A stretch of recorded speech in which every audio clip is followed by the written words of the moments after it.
అందరికీ hi. Welcome to kitchen టాస్టిక్ రసోయి. నేను శ్రావ్య. ఈరోజు రంజాన్ స్పెషల్ షీర్ కుర్మా చేసి చూపించబోతున్నాను. చాలా ఈజీ మెథడ్లో థిక్ కన్సిస్టెన్సీ వచ్చేలాగా మిల్క్ మేడ్ వాడకుండా పర్ఫెక్ట్ కన్సిస్టెన్సీలో చాలా కమ్మగా చేసి చూపిస్తాను. మనం రెగ్యులర్గా చేసుకునే సేమియా పాయసం ప్రాసెసే కానీ కొన్ని డిఫరెన్సెస్తో చాలా ఈజీగా ప్రిపేర్ చేసుకోవచ్చు. ఆ ప్రాసెస్ ఏంటో చూద్దాం. షీర్ కుర్మాకి కావాల్సిన డ్రై ఫ్రూట్స్ ఇవి: 1 టేబుల్ స్పూన్ వరకు watermelon seeds, 1.5 tablespoon chop చేసుకున్న బాదం, 1 టేబుల్ స్పూన్ షిరోంజీ సీడ్స్, 1.5 టేబుల్ స్పూన్ చాప్ చేసుకున్న పిస్తా, అలాగే 1 టేబుల్ స్పూన్ వరకు కిస్మిస్ కూడా తీసుకోవాలి. ఈ షీర్ కుర్మాకి నార్మల్ సేమియా వాడకుండా ఇలా సేవియా యూస్ చేస్తున్నాను. సూపర్ మార్కెట్స్లో ఇలాంటి సేవియా ఈజీగా దొరుకుతుంది, అలాగే ఆన్లైన్ స్టోర్లో కూడా ఈజీగా దొరుకుతుంది. పొడవుగా ఉన్న సేవియాని ఇలా చిన్న ముక్కలుగా చేసుకుంటే మనకి చేసుకోవడానికి చాలా ఈజీగా ఉంటుంది. ఇలా చిన్న ముక్కలుగా తుంచి 1 కప్ అంటే 350 గ్రామ్స్ వరకు తీసుకోండి. అలాగే 1 టేబుల్ స్పూన్ వరకు జీడిపప్పు పలుకులని వాటర్లో కాసేపు నానబెట్టుకొని పెట్టుకోండి. ఇప్పుడు స్టవ్ ఆన్ చేసి ఒక ప్యాన్ పెట్టుకొని అందులో 1 టేబుల్ స్పూన్ నెయ్యి వేసుకొని, నెయ్యి కాస్త వేడైన తర్వాత మనం కట్ చేసుకున్న డ్రై ఫ్రూట్స్ 1 బై 1 వేసుకోవాలి.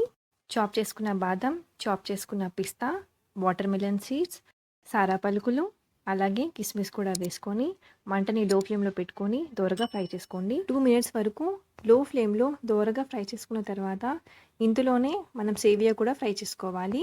ఈ సేవియా ఆల్రెడీ రోస్టెడ్ సేవియానే, కాకపోతే నెయ్యిలో ఒక్కసారి ఫ్రై చేసుకుంటే సరిపోతుంది. మంటని లో ఫ్లేమ్లోనే పెట్టుకొని మెల్లిగా ఫ్రై చేసుకోండి. జస్ట్ 1 మినిట్ అలా ఫ్రై చేసుకోండి. నెయ్యిలో వేయగానే కలర్ అనేది చేంజ్ అవుతుంది. ఇలా బాగా ఫ్రై అయిన తర్వాత ఒక గిన్నెలోకి తీసుకొని రెడీగా పక్కన పెట్టేసుకోండి. ఇప్పుడు అదే ప్యాన్లో 700 ml వరకు అంటే 3 కప్పుల వరకు పాలు పోసుకొని మంటని మీడియం ఫ్లేమ్లో పెట్టుకొని ఈ పాలని కాచుకోవాలి. ఇక్కడ నేను ఫుల్ ఫ్యాట్ మిల్క్ వాడకుండా నార్మల్ పాలే వాడుతున్నాను. ఈ పాలు కాగేలోపు ఒక చిన్న మిక్సీ జార్లోకి మనం నానబెట్టుకున్న కాజు ఇందులో వేసుకొని మెత్తగా పేస్ట్ లాగా చేసుకొని రెడీగా పక్కన పెట్టేసుకోండి. ఇప్పుడు పాలు కూడా బాగా మరగడం స్టార్ట్ అయ్యాయి కదా. ఇలా మరిగిన తర్వాత మంటని లో ఫ్లేమ్లోకి టర్న్ చేసి 10 నిమిషాలు పాలని బాగా మరిగించుకోవాలి. 10 నిమిషాలకి పాలు బాగా బాయిల్ అవుతాయి. ఇప్పుడు ఇందులోకి రెడీగా పెట్టుకున్న కాజు పేస్ట్ ఇందులో వేసుకోవాలి. కాజు పేస్ట్ వేసుకున్న తర్వాత మంటని లో టు మీడియం ఫ్లేమ్లో పెట్టుకొని కాజు పేస్ట్ పాలలో బాగా కలిసేలాగా కలుపుకున్న తర్వాత ఒక మంట బాగా ఉడికించుకోవాలి. కంటిన్యూస్గా కలుపుతూ కాజు పేస్ట్ ఇందులో బాగా ఉడికిన తర్వాత 1/4 కప్పు వరకు డేసికండ్ లేదా షుగర్ వేసుకోవాలి. స్వీట్నెస్ కాస్త ఎక్కువ ఉండాలి అనుకుంటే 1 కప్పు వేసుకుంటే సరిపోతుంది. షుగర్ వేసుకున్న తర్వాత పాలల్లో షుగర్ కరిగిపోయేంత వరకు మిక్స్ చేసుకోండి. షుగర్ పూర్తిగా కరిగిపోయిన తర్వాత మనం రోస్ట్ చేసుకున్న డ్రై ఫ్రూట్స్ ఇంకా సేవియాని ఇందులో వేసేసుకోవాలి. ఇప్పుడు మంటని మీడియం ఫ్లేమ్లో పెట్టుకొని బాగా కలుపుకోవాలి. సేవియాని వేసుకున్న తర్వాత ఎక్కువ ఉడికించుకోవాల్సిన అవసరం ఉండదు, చాలా త్వరగా ఉడికిపోతుంది. పాలల్లో సేవియాని బాగా కలిసేలాగా కలుపుకోండి. ఇలా కలుపుకున్న తర్వాత కన్సిస్టెన్సీ చూసారు కదా, ఇలా ఉంటే సరిపోతుంది. ఇది చల్లారిన తర్వాత ఇంకాస్త చిక్కపడుతుంది.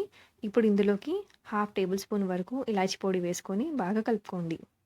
ఇలాచీ వేసుకొని కలుపుకున్న తర్వాత ఇప్పుడు ఇందులోకి కొద్దిగా కుంకుమ పువ్వు స్టాన్స్ వేసుకోవాలి. మీకు ఇష్టమైతే వేసుకోండి, లేకపోతే స్కిప్ చేయొచ్చు. నెయ్యిలో ఫ్రై చేసుకున్న ఖర్జూరం 5-6 ఇలా ముక్కలుగా కట్ చేసుకొని వేసుకోండి. టేస్ట్ చాలా బాగుంటుంది.